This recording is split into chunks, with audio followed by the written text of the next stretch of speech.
Exotic plant के बारे में सारी जानकारी देने वाली हूँ। जैसा कि आप वीडियो में देख रहे होंगे कि कितना खूबसूरत प्लांट है, इतनी बिग साइज इसकी लीव्स हैं, इस पर जो वेनेशन है वो भी कितना प्रोमिनेंट दिख रहा है, मतलब डिज़ाइन दिखती है लीफ पर पूरी, और जो लीव्स हैं उनका कलर भी बहुत खूबसूरत है। तो ये जो प्लांट है इसका नाम है फिलोडेंड्रॉन कोंगोरोजो। कोंगोरोजो या फिलोडेंड्रॉन रेड भी इसको बोलते हैं, या फिर फिलोडेंड्रॉन रोजो कोंगो भी कहते हैं। किसी भी तरीके से आप इसका नाम ले सकते हैं। तो ये बहुत ही यूनिक वैरायटी है। अगर आप ट्रॉपिकल प्लांट लवर हैं, अपने गार्डन में बहुत सारे ट्रॉपिकल प्लांट्स रखते हैं, इंडोर प्लांट्स, जैसे फिलोडेंड्रॉन की अगर वैरायटीज़ आपको रखनी है तो ये बहुत ही यूनिक वैरायटी है। ये आज से पहले मेरे गार्डन में नहीं थी, मैंने कभी नर्सरी में देखी नहीं थी, लेकिन जैसे ही मुझे ये प्लांट मिला मैंने इसको ले लिया, मुझे बहुत ही खूबसूरत लगा। तो आज इसकी पूरी केयर के बारे में कि कैसे हमें इसको कैसे पॉट में लगाना है, कैसी मिट्टी यूज़ करनी है, कहाँ इसको प्लेस करना है, किन किन बातों का ध्यान रखना है इसकी ग्रोइंग में, वो सारी चीज़ें हम आज की वीडियो में डिस्कस करेंगे। तो चलिए वीडियो स्टार्ट करते हैं।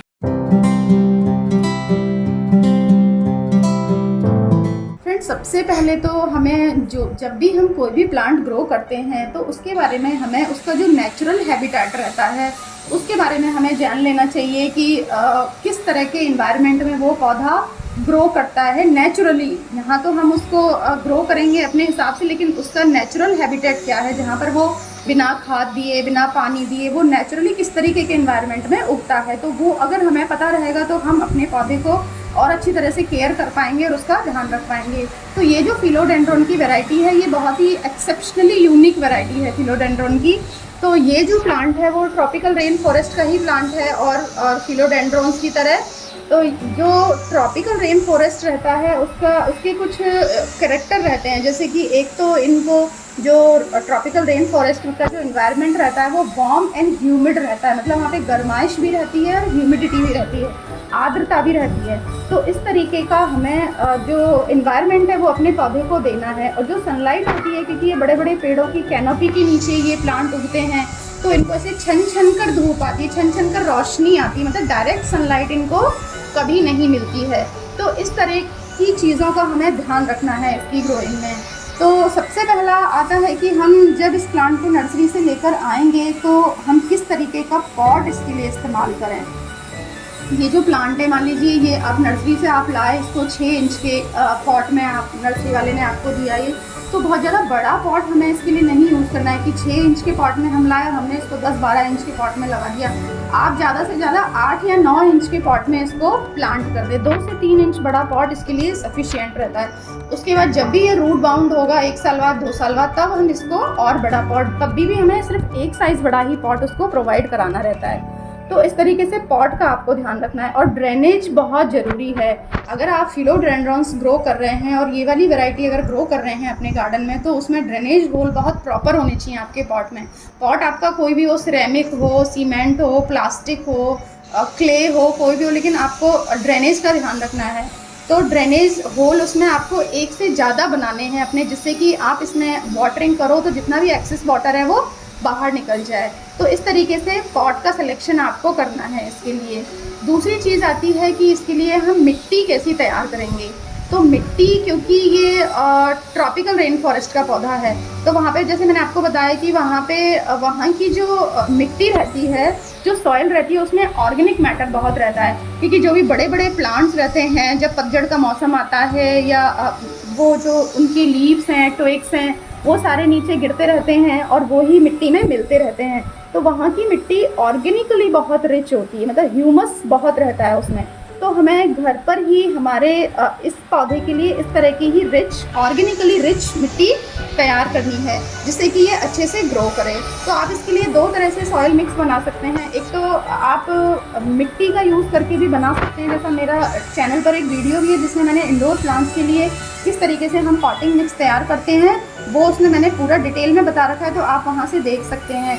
और दूसरा, आप अगर सॉइल लेस मीडिया इसके लिए बनाना चाहते हैं तो वो भी आप 1 part cocopeat, 1 part leaf compost या वर्मी कंपोस्ट आप ले सकते हैं, 1 पार्ट आप rice husk, 1 part vermiculite, 1 part perlite, और कुछ इस तरह की चीज़ों को मिक्स करके आप इसका पॉटिंग मिक्स बना सकते हैं। और उसमें थोड़ा सा हम नीम की खली भी मिक्स करें, जिससे कि फंगस से रिलेटेड कोई प्रॉब्लम हमारे प्लांट को ना हो, तो ऑर्गेनिक मैटर हमें ज़्यादा से ज़्यादा ऐड करना है इसकी सॉइल में।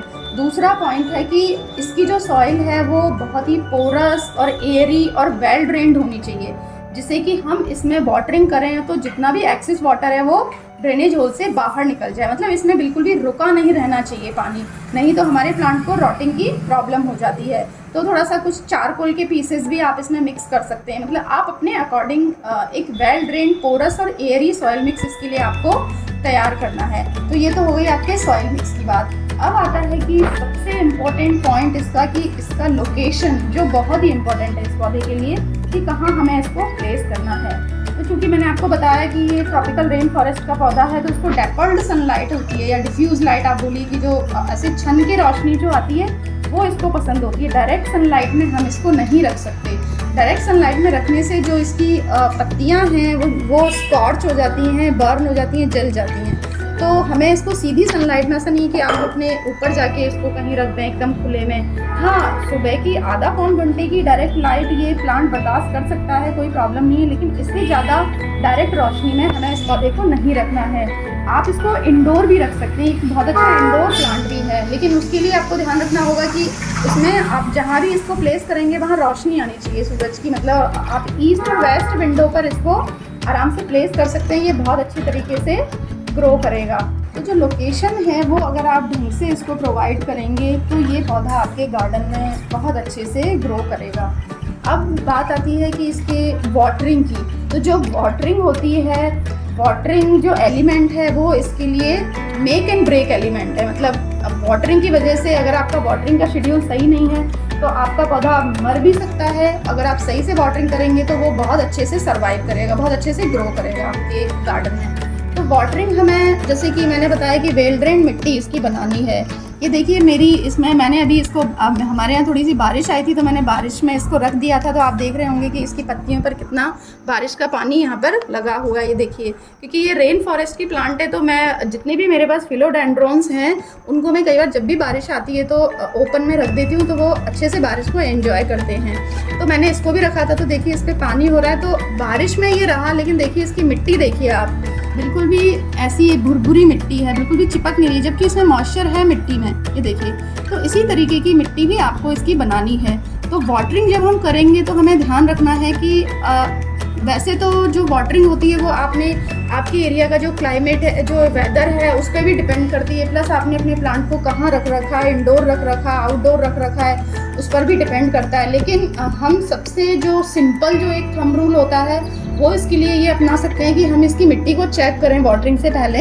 अगर हमारा 1 इंच मिट्टी, मतलब 1 उंगली का ये होता है, इसके बराबर मिट्टी अगर सूखी दिखती है हमें, तो इसका मतलब है हमें अपने पौधे की वाटरिंग करनी है। बहुत ज़्यादा ड्राई साइड पर भी इसको हमें नहीं रखना है और ओवर वाटर भी नहीं करना है, क्योंकि ओवर वाटर अगर हम इसको करते हैं तो ये प्लांट में फंगस की प्रॉब्लम होगी, रूट रॉट की प्रॉब्लम होगी और हमारा प्लांट सर्वाइव नहीं कर पाएगा।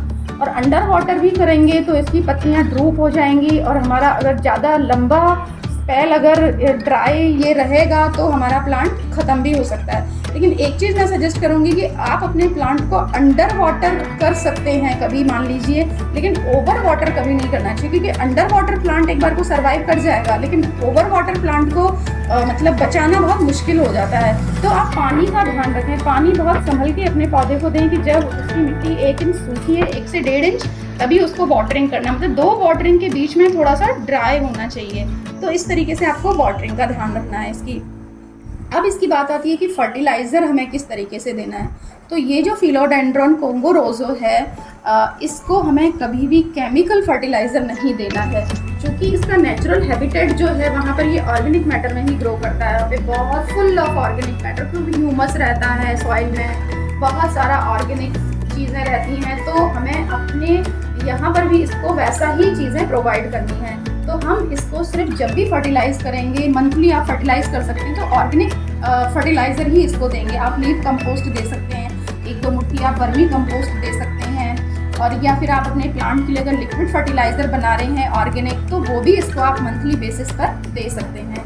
और एक चीज़ का हमें ध्यान रखना है कि विंटर्स में हमें इसको कोई फर्टिलाइज़र नहीं देना है, क्योंकि विंटर्स में जो विंटर का जो पीरियड रहता है, जो सर्दी का समय रहता है, वो इस प्लांट के लिए एक्टिव ग्रोथ का टाइम नहीं रहता है। उस समय पे ये बहुत कम ग्रोथ करते हैं या ग्रोथ नहीं करते हैं, तो उस समय हमें इनको फर्टिलाइज़र नहीं देना है। इनका जो ग्रोथ पीरियड होता है वो स्प्रिंग से और समर और इधर रेनी सीजन तक स्टार्ट रहता है, तो उस समय पे हमें इन्हें अच्छे से फर्टिलाइज करना है।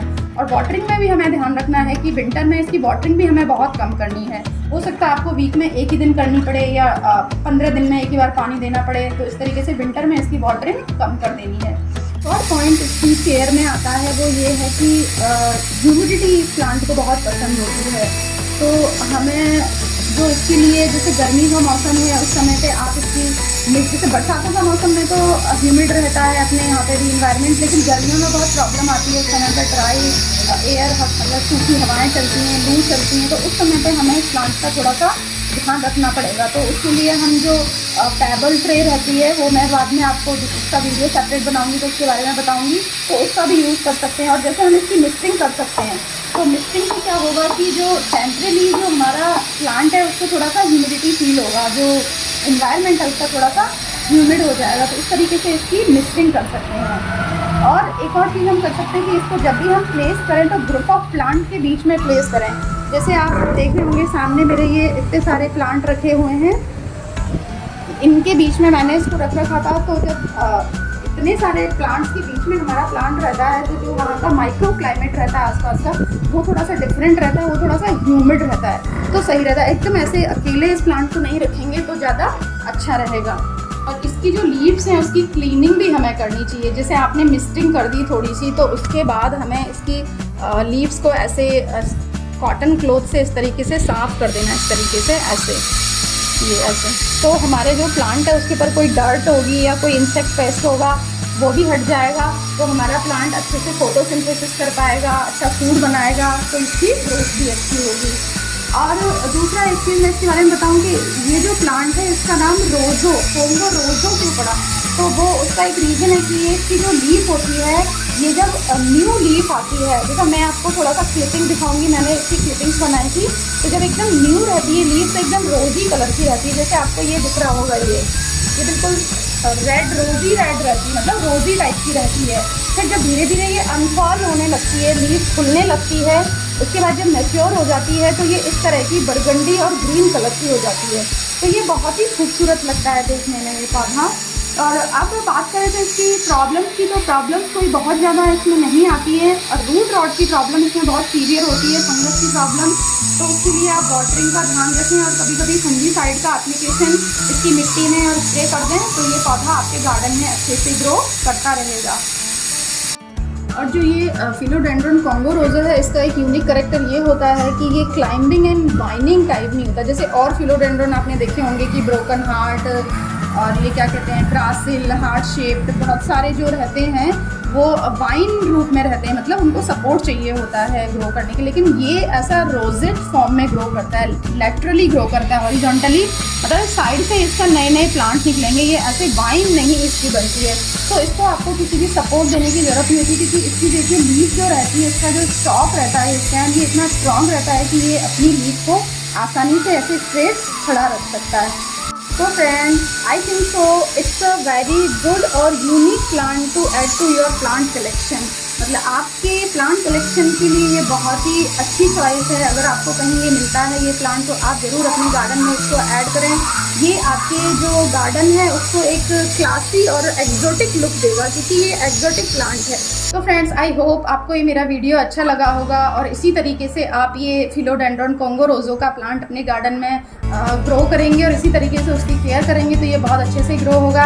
तो आपको वीडियो अच्छा लगा तो आप मेरे चैनल को सब्सक्राइब करें, वीडियो को लाइक एंड शेयर करें, और बेल आइकन को ज़रूर प्रेस कर लें, जिससे इसी तरीके के आने वाले जो भी वीडियोज़ हैं उनकी नोटिफिकेशंस आप तक पहुँचते रहें। और अगर आपकी कोई क्वेरी है तो उसको आप कमेंट बॉक्स में डालें। Thanks for watching. हैप्पी